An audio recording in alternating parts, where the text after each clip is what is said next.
Hello, and welcome to Book 3, Chapter 18 of You Should Be Reading.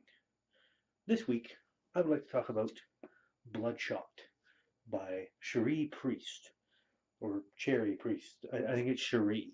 Um, Now, I covered one of her other books before, Maplecroft, a little while back, and I've read this one and many others before I even read Maplecroft.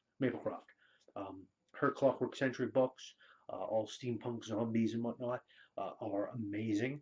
I'll be talking about them at some point in the future. I don't know when exactly, but I want to talk to you about Bloodshot for a very good reason. There are two books in this series so far. It is unknown if she's going to be writing any more. I don't think she will be. Um, but that being said, two books is pretty interesting for what she's got going here. We have vampires, we have magic, we have strange and unusual characters galore.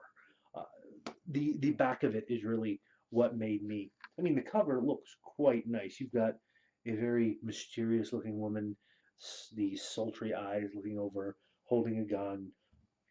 They got the big title here in red. It's a very interesting cover to reach out and just grab your attention. But it's the back that made it very interesting. I want to read this to you. Um, Vampire for Hire. Raylene Pendle, aka Cheshire Red, a vampire and world-renowned thief, doesn't usually hang with her own kind. She's too busy stealing priceless art and rare jewels. Uh, but when the infuriatingly charming Ian Stott asks for help, Raylene finds him impossible to resist, even though Ian doesn't want precious artifacts. He wants her to retrieve missing government files, documents that detail the secret biological experiments that left Ian blind. What Raylene doesn't bargain for is a case that takes her from the frozen outskirts of Minneapolis to the mean streets of Atlanta.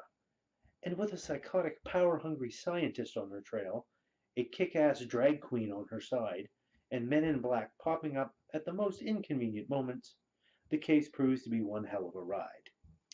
That is the blurb, the little description of what the story is all about.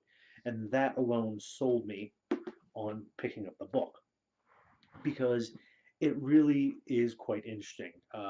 Raylene lives in Seattle, I believe. She's got a little warehouse that is her storage space that she keeps all of her stolen stuff that she likes to steal, secreted away. She's definitely interested in having a nest egg, being able to take care of herself. Uh, she finds it amusing that Interpol thinks that Cheshire Red is a guy instead of a girl.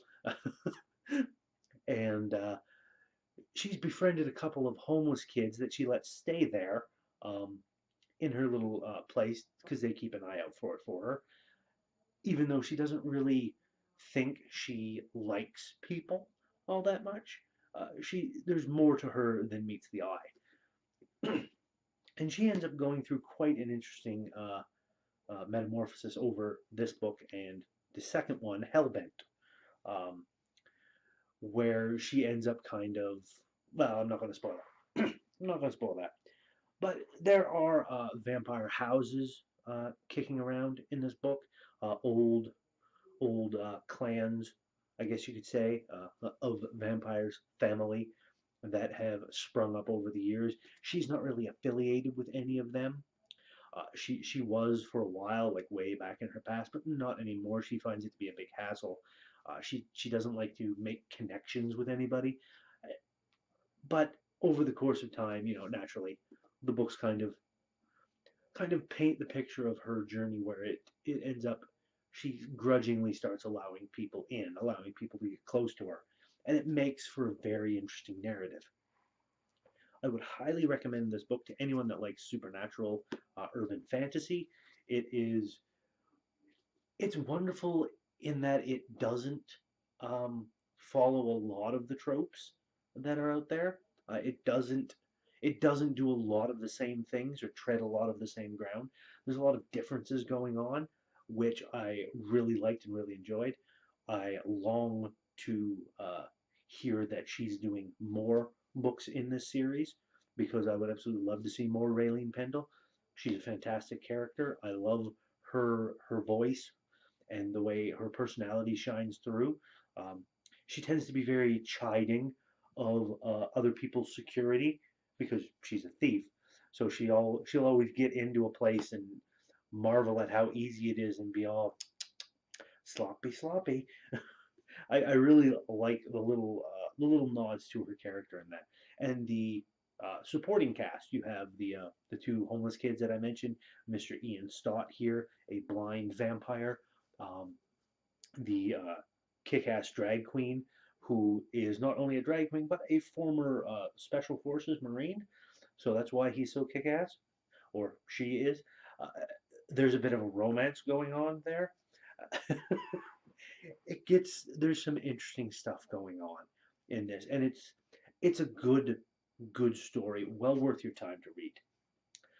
So I recommend, if you've read any of Cherie Priest and you like her work, uh, if you've read her Bone Shaker, the first novel in the um, Clockwork Century, if you've read Maplecroft, if you've read any of her stuff, and you like urban fantasy at all, I guarantee you'll like this because it's more goodness by Cherie Priest, an amazing author. So I'm going to leave this video here. As always, if you like what I'm doing, please give that like button a tap. Give the subscribe button a tap if you haven't already, so you can be kept apprised of when I put out new videos. Usually something comes out in a week. I try to get out at least one video a week, if not more. And throw a comment in the comment section. Do you like Cherie Priest? Have you read Bloodshot? Um, or Hellbent? Do you like them? Maybe, use the spoiler tags. I think we have spoiler tags on YouTube. But yeah, give a comment. I'd love to get a discussion going with you. So that'll be it for now. And until next time, remember, you should be reading Bloodshot by Cherie Priest. And I'll see you next time.